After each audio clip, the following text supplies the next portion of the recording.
मध्य पूर्व में एक और युद्ध की चिंगारी जल रही है, इजराइल और यमन का टकराव।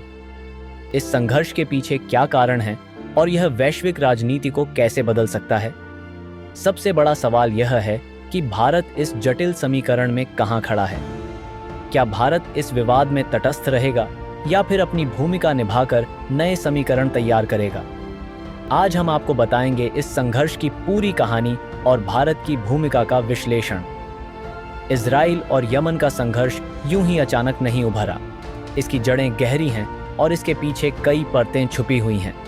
इजराइल, जो हमेशा से अपनी सुरक्षा को प्राथमिकता देता है, हौथी विद्रोहियों को एक बड़ा खतरा मानता है।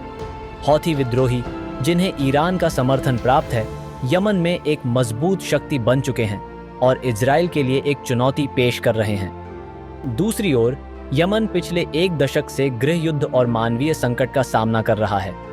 सऊदी अरब, ईरान और अन्य ताकतें इस संघर्ष में अपनी अपनी भूमिका निभा रही हैं, जिससे यह युद्ध और भी जटिल हो गया है। इस संघर्ष के पीछे सिर्फ सैन्य और राजनीतिक कारण नहीं है।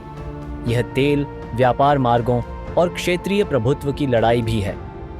हौथी विद्रोहियों ने कई बार लाल सागर और बाब अल मंदेब जलमरु मध्य में तेल टैंकरों को निशाना बनाया है।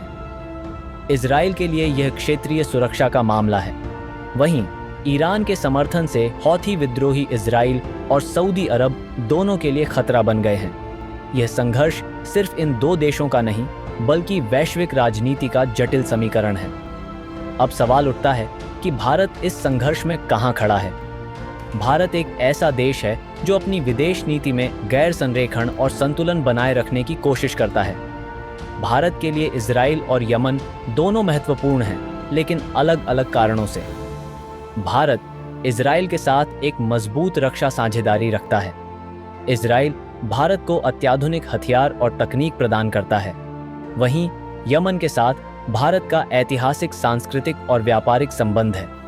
ऐसे में भारत के लिए इस संघर्ष में किसी एक पक्ष का समर्थन करना आसान नहीं है।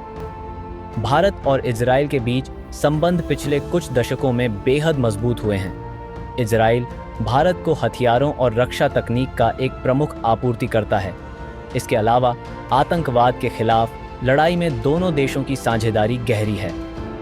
लेकिन भारत को यह भी ध्यान रखना होगा कि इजराइल के प्रति खुला समर्थन यमन और अन्य अरब देशों के साथ उसके संबंधों को प्रभावित कर सकता है।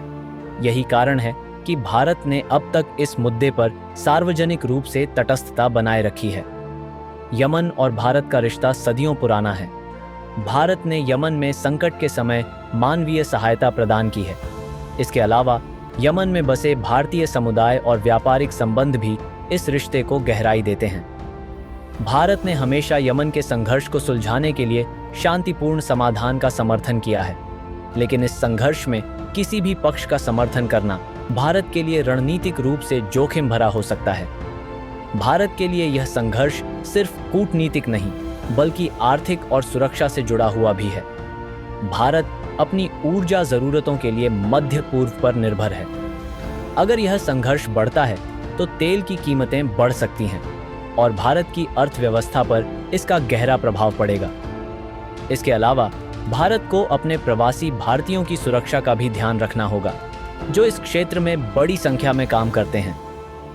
भारत, जो हमेशा शांति और सह-अस्तित्व का समर्थक रहा है, इस संघर्ष में भी एक शांति दूत की भूमिका निभा सकता है।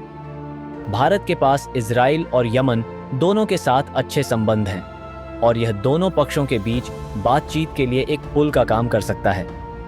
संयुक्त राष्ट्र में भारत ने हमेशा मध्य पूर्व में स्थिरता बनाए रखने का समर्थन किया है।